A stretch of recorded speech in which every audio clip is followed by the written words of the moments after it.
We call it people technology.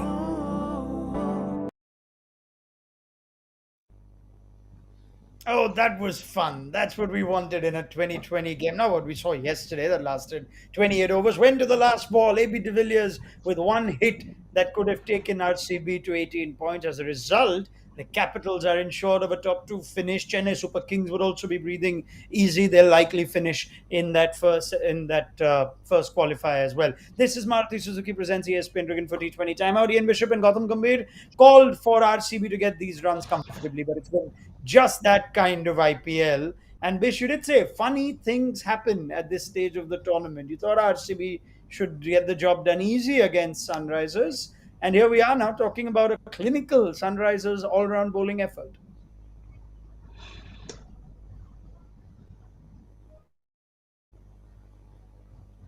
Sorry, I might have lost you there. RK, forgive me That's if I lost you. that's all right. That's right. Can you hear me now, Bish? All good? All right. Yeah, I can hear you now. I can hear you now. Okay. Yeah, We're still I yeah, expect. yeah. No, carry Yeah, I on, please. expected them to get across the line. However, we did put the caveat at the top that beware of those teams with nothing to lose. Gautam expressed, articulated how dangerous it is because guys still had something to play for. So I think all in all, credit to Sunrisers. I like the little kid Imran Malik. Um, and they just Jason Holder continues to do well. The guys bowled well. They did bowl well in the last game too, but RCB will be disappointed that they didn't get over the line. What's the biggest story here, Gautam? A team that's secure in the playoffs, not being able to chase 140 against the team that's eighth, or an all-round bowling effort from Sunrisers with new faces, with Umran Malik ensuring that they defend what we thought a below par score. Look, you expect RCB to chase anything with the kind of batting lineup they have. They've got Devdutt Padikkal, Virat Kohli, AB de Villiers, Glenn Maxwell in in probably the best form of his life, and then you expect them on a wicket like Abu Dhabi, where 190 got chased a couple of days back. So yes, there was some very good bowling from Sunrisers, but still, I think there was some very mediocre batting from RCB as well. For example, Devdutt Padikkal, he's batted for 51 deliveries for 41. If you batted for so many deliveries, you expect that batter to finish off the game or probably have run a ball. You've left too much for someone like AB de Villiers. And then when Maxwell was going great guns, got him run out as well. That was not the best single as well. So unfortunately, it was not the best batting, but some very, very good, very smart bowling and very smart captaincy as well. That's clearly the turning point, isn't it, Bish? Maxwell looked invincible on the Uh, night. Can you explain why he looks so much better than everybody else today? I don't know. It's just sometimes you have guys that play above the conditions. We've seen it time and again in this IPL. A lot of guys struggle, and one guy comes in and plays an innings, and a lot of the time that's Glenn Maxwell this season. But that run out of Maxwell, you can argue whether it was craziness in the running between the wickets, but the piece of fielding there Yep. was something to behold. I mean, the speed at which that was let go by Kane Williamson, that was athleticism out of a top draw. And those are the sorts of things and that we've all seen enough cricket now that sometimes can change a game. You talk about Krishnappa Gautam the other night dropping a sitter that changed the game with an error. This was a piece of brilliance. Maxwell would definitely have won that game and won it with time to spare. So credit to Kane. Are they getting batting in them? Bharat I had lost one good you. innings against. Yeah, I can you lost hear you. me now? Okay. Am I Yeah, back? Can you hear me now? Lovely. yeah, yeah. I'm trying to understand if you're an RCB fan, are you convinced about the entire batting order as a whole? Bharat got runs against Mumbai. Since then, there's this desire to move Dan Christian up to three. Bharat comes in a little later. I don't know. Does the batting order look in good shape to you for RCB? Absolutely not. Hmm. By promoting Dan at number three, you're asking Bharat to bat at number four. Maxwell comes down at number five, and then your best batter, the genius, bats at number six, where he should be batting nothing below than number five. Imagine if Bharat would have batted at number three, Maxwell at four, AB at five. Things could have been different. AB batting at number six makes what sense? What are you expecting out of Dan Christian? What Bharat can't do, or probably what Maxwell can't do at in this kind of a form, or AB de Villiers? There's no one better than AB de Villiers, even if he doesn't play international cricket. So it makes no sense for me. If anything, could give Dan Christian probably 2 or 3 overs to just go out there and hit whatever he can. By pushing AB to bat at number six is a bizarre, bizarre move. How can someone do it? I don't understand. Probably if AB would have been in any other franchise, he would be batting at number four. But yes, because Maxwell is in such great form, he's batting at number four. AB can't bat below number five. There is no way you can do that. Bish, you've got the Dan Christian posted. You can explain that. I want to scratch it out now. Look, in Sharjah, when Christian came in at that number three position, they were off to a good start. So I would assume that he was sent in to just go berserk straight away. It didn't work out. I was a little bit surprised to see him come back at number three tonight. Maybe they thought they needed someone to go and play with some abandon within that power play, but it's not working and it just pushes back down a little further. I think the bigger story is why is Christian coming in at three more than AB de Villiers at six? They've got to get that right heading into the playoffs.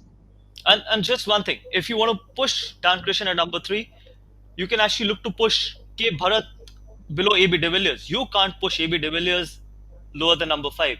Dan Christian three, Maxwell four, AB de Villiers five, and then probably you can have your floaters irrespective of what the situation is. You can't have K Bharat at number four and then AB at number six. All right, simple as that. But what about Umran Malik? We thought he was exciting on one appearance. How about his second one, Gautam? Unbelievable talent. If he actually has clocked 153, that is serious pace from a young, raw fast bowler. That is serious speed. And that is something that will excite probably not only the cricket viewers, probably the entire country as well. And that is what exciting talents can do. I'm sure in next couple of years, people will be talking about Umran Malik a lot as we talk about Jasprit Bumrah. He is a serious, serious talent. And fingers crossed, if he can get groomed properly, if people can take care of him That's and key. can groom him, he could be a serious fast bowler going forward. And Indian bowling will be in very good hands, especially he's just 21 and clocking 153 and 150 consistently. We all know that we at one stage we never had fast bowlers who could clock 150. Now look at a 21-year-old boy from Jammu can actually excite the entire country. We actually had numbers going into this game, Bish, of how Sunrisers Seamers haven't set the world on fire, in spite of that being one of their stronger suits. They have a lot of Indian fast bowlers. This guy, what a story. He comes in as a net bowler, pops in with the season literally dead and gets a game. Has We haven't seen much of him before. I guess you would have been excited in particular in watching that sort of pace. Very. I was going to tweet after three overs, but the way things are going tonight, I sort of thought, nah, if I say anything, he probably go for 25 off the last over that he bowls. But there are a lot of narratives that you can take out of this. Please put him in good hands because you don't want history to remember he came in for the last couple of games at the back end of IPL 2021 and now he's bowling at 130 kilometers per hour. You don't want that to be said down the road. So whoever looks after him, please look after him very well. One of the deliveries that was bowled at over 150, it was a full toss. I think he tried a York and it was a full toss. And I thought to myself, before the speed came up, that got down there so quickly on Devdutt Padigal. So it seems to be true pace somewhere near to where we're seeing it represented on the speed gun. The other thing is he bowls a good length, He goes into a good length and just short of a good length quite often. That is impressive. So that is a diamond in the rough, and I want to see how they handle it. And there must be more from where he came from, RK and Gautam. There must be more young quicks. It just could not be a one-off. And I remember that one delivery which he bowled to Glenn Maxwell, where all the other fast bowlers were bowling cutters, especially Siddharth Kaul, Bhuvi, Jason Holder. He bowled that one short ball, which actually Glenn Hit Maxwell Maxwell, was he was so uncomfortable. The kind of position he was in, that is what pace can Yeah, do he to got you. to hook. That is exactly what pace can do to the best in the best of forms, and that is why he's so exciting to watch. And he's probably one of the best talents I've seen in the last couple of years. Isn't it awesome, Bish, that he actually didn't try any of that? I know it's maybe at some point he'll get educated into bowling those cutters or changes of pace, but right now it's fun that he can just bowl six fast balls, which very few bowlers do if they can.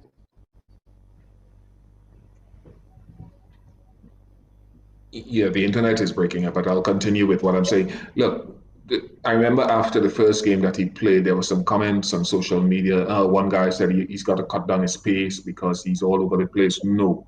And I think Danny Morrison said it tonight. If you can bowl quickly,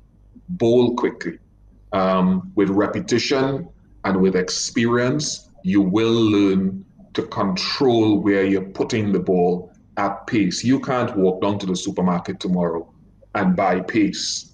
That is something you either have it or you don't have it. You can train it to be better.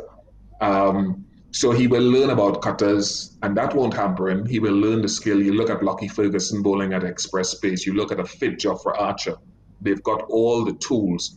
Bowl quickly and let experience and repetition over time teach you about the other subtleties. Can't buy it in the market, but you can buy it at an auction. Question is, if he is available there, would you? Would you at all be tempted to think this guy is special? Maybe he'll go for incredible money at the auction. Let me retain him. Is that even a thought we can consider on the evidence of just what will be 3 games, Gautam? If I was in charge, Yeah. yes, 100%.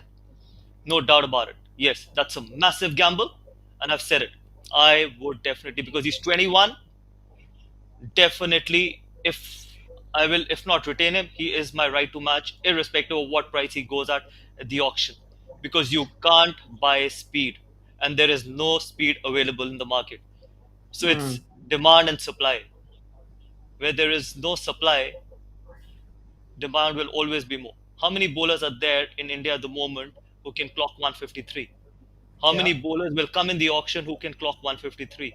So 153 or 150 or 145, whatever, I would definitely have him as my first choice, either as a right to match card or probably if I can push it as a third retention if I decide to go for 3 retentions.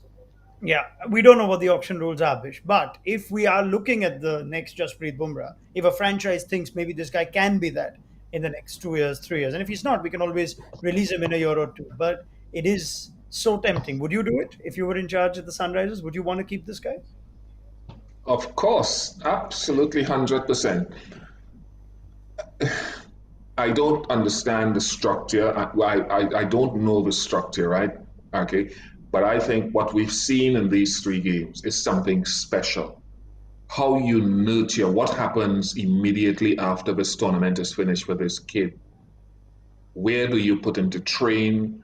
Who do you put in charge of mentoring him so that that natural asset that he has isn't diminished by him fiddling with his technique or some coach trying to change something about him, but you're strengthening him. So whoever has his ear has to look at this as a project of development, maybe a year or 2 years, but you want to keep him if you're Sunrisers and work with him because that is exciting to see. Yeah. Oh, that was just fun. Yes, Gautam, you got a final No, thought? Yeah. I was just actually thinking one thing. You pay Pat Cummins 15 and a half CR, you pay some of the other fast bowlers some big bucks just Yeah. because they bowl quick. This guy can bowl as quick as probably Pat Cummins or even probably quicker than him, or for that matter, quicker than Rabada. Hmm. So why would you not be tempted to pick him or keep him in the auction? You don't get diamonds. Once you get it, probably try and keep it with you for as long as possible. Well, What I'm you so don't glad. want, what you don't want, RK, you don't want if a price comes up in the auction per se, you don't want it to be so hefty that it affects this kid mentally and he starts feeling that he has to carry this burden. That's the one other thing you've got to be careful of. Yeah, absolutely. All valid points. I'm so glad we've got Tom Moody joining us for the World Cup coverage. So we can just ask him directly in a month or so. Assuming Tom's still around at the Sunrisers next year after how it's gone this time. But anyway, that for later. Thank you very much to Ian Bishop and Gautam Gambhir. That is an exciting game. What a day for Imran Malik, the most economical bowler in a lineup which included Bhuvneshwar Kumar, Rashid Khan, and an informed Jason Holder in a chase against a batting lineup that included Kohli, Maxwell, and De Villiers. That is a story for Umran Malik to remember for a while. More tomorrow on what's the final game for Chennai, Punjab, Kolkata, and Rajasthan, in which Gautam Gambhir will be with us on Maruti Suzuki Presents ESPN Cricket for T20 Timeout. This result, though, all but confirms CSK's place in the top two, and so too the Delhi Capitals. So we'll see how things go tomorrow in a big game for Kolkata Knight Riders.